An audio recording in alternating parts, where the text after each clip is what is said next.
अस्सलाम वालेकुम। आज का जो हमारा टॉपिक है उसमें हम लोग कवर करेंगे कि प्रोबेबिलिटी की जो एडिटिव रूल होता है वो कैसे फाइंड आउट करते हैं।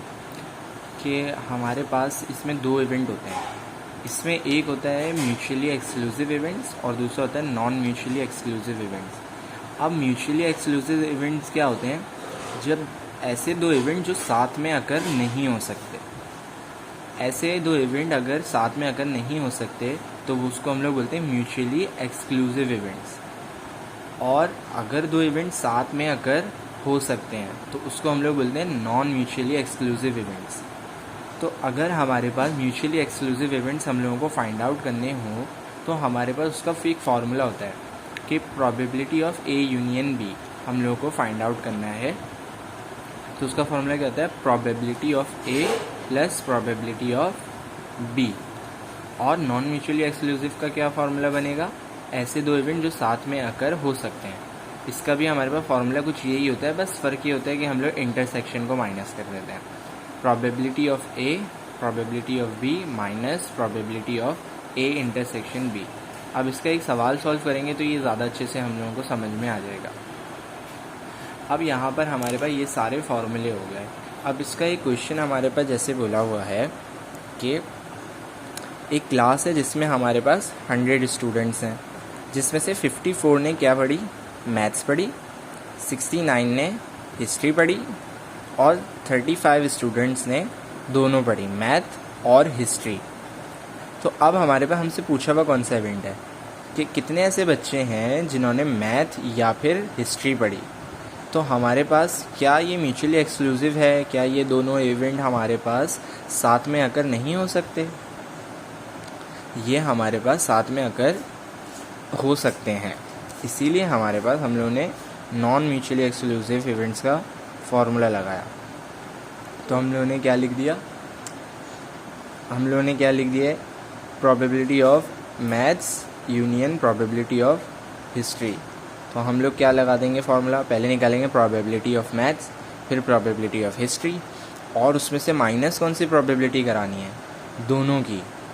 ये जो इंटरसेक्शन की होती है ना, ये बेसिकली हमारे पास होती है कितने बच्चों ने दोनों पढ़ा, ये इसको बताती है इंटरसेक्शन की।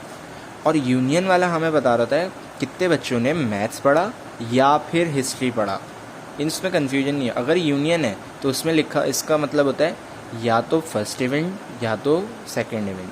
Probability of maths union history का मतलब होगा कितने बच्चों ने मैथ्स पढ़ा या फिर हिस्ट्री पढ़ा। और इंटरसेक्शन लिखा हुआ होगा तो इसमें हमारे पास होगा कितने बच्चों ने मैथ और हिस्ट्री दोनों पढ़ा। तो प्रोबेबिलिटी ऑफ मैथ्स निकालने के लिए हमारे पास क्या फॉर्मूला होता है प्रोबेबिलिटी का? ऊपर हम लोग लिखते हैं फेवरेबल इवेंट डिवाइड करा देते हैं टोटल इवेंट से। तो मैथ्स के फेवरेबल स्टूडेंट्स कितने थे? 54 और टोटल कितने थे? 100। हिस्ट्री के कितने थे? 69 और टोटल कितने थे? 100। फिर माइनस क्या कराएंगे? प्रोबेबिलिटी ऑफ बोथ मैथ और हिस्ट्री। तो प्रोबेबिलिटी ऑफ बोथ कितनी थी? 35। तो हमने क्या लिख दिया? 35 डिवाइडेड बाय 100। तो इसका आंसर हमारे पास क्या आ जाएगा? 0.88। अब हमारे पास क्या बोल रहे हैं? Student facing neither of them. मतलब ऐसी कौन सी प्रोबेबिलिटी होगी कि बच्चों ने मैथ और हिस्ट्री दोनों ही नहीं पढ़ा। तो हम लोगों ने पहले ये निकाली थी कि मैथ और हिस्ट्री हमारे पास कितने बच्चों ने पढ़ा, ये वाली हमारी ये निकाल ली ना हम लोगों ने प्रोबेबिलिटी कि मैथ और या फिर हिस्ट्री कितने बच्चों ने पढ़ा। अब नीचे क्या बोल रहे हैं कि दोनों नहीं पढ़ा। तो हम लोग क्या माइनस करा देंगे? 1 में से इसको माइनस करा देंगे, क्योंकि टोटल प्रोबेबिलिटी तो 1 ही होती है। 1 में से अगर हम लोग वो वाली प्रोबेबिलिटी माइनस कर दें कि मैथ या फिर हिस्ट्री पढ़ा, तो हमारे पास वो प्रोबेबिलिटी आ जाएगी ना कि किसी ने मैथ भी नहीं पढ़ा और हिस्ट्री भी नहीं पढ़ा। तो हम लोग क्या करा देंगे? 1 minus P math union history. तो 1 माइनस 0.88 करा देंगे तो हमारे पास क्या आ जाएगा? 0.12। अब हमारे पास इसके दो पार्ट तो हो गए। अब एक हमारे पास तीसरा पार्ट बचा है। तीसरे पार्ट में हमारे पास क्या बोल रहे हैं कि what is probability that students took only history and not maths. तो हमारे पास बोल रहे हैं कि भाई ऐसे कितने चांसेस हैं कि स्टूडेंट ने जो है सिर्फ हिस्ट्री पढ़ी और मैथ्स नहीं पढ़ी। तो हम लोग इसकी वेन डायग्राम बनाकर आराम से निकाल सकते हैं। तो हमारे पास ये मैथ्स की है, ये हिस्ट्री की है। अब हमारे पास कितने ऐसे स्टूडेंट थे जिन्होंने मैथ और हिस्ट्री दोनों पढ़ी? तो हमारे पास कितने स्टूडेंट थे जिन्होंने मैथ और हिस्ट्री दोनों पढ़ी? 35। तो हम लोगों ने लिख दिया 35। तो सिर्फ हमारे पास मैथ्स पढ़ने वाले कितने स्टूडेंट थे? अब इधर ये जो इवेंट है ना, ये सिर्फ मैथ्स पढ़ने वाले बच्चे नहीं हैं, इसमें हमारे पास वो बच्चे भी इंक्लूड है जिन्होंने मैथ्स तो पढ़ी लेकिन उसके साथ साथ हिस्ट्री भी पढ़ी। लेकिन सिर्फ मैथ्स पढ़ने वाले बच्चे कितने होंगे? हम लोग 54 में से माइनस क्या कराएंगे? 54 में से हम लोग माइनस करा देंगे 35, तो हमारे पास क्या आ जाएगा? 19। इसी तरीके से सिर्फ हिस्ट्री पढ़ने वाले कितने थे?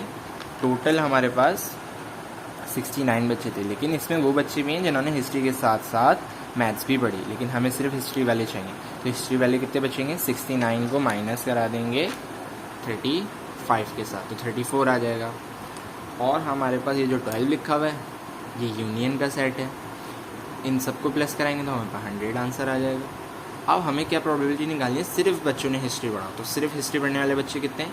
34। तो 34 को डिवाइड करा दिया 100 से, तो आंसर क्या आ गया हमारे पास? 0.34। यहाँ पर हमारे पास ये एडिटिव रूल होता है। उम्मीद करता हूँ आप लोगों को ये एडिटिव रूल में कोई किसी किस्म की कोई प्रॉब्लम नहीं होगी, आप लोगों को समझ में आ गया होगा। ये हमारे पास फॉर्मूला होते हैं, चाहे तो आप वीडियो पॉज करके स्क्रीनशॉट ले लें।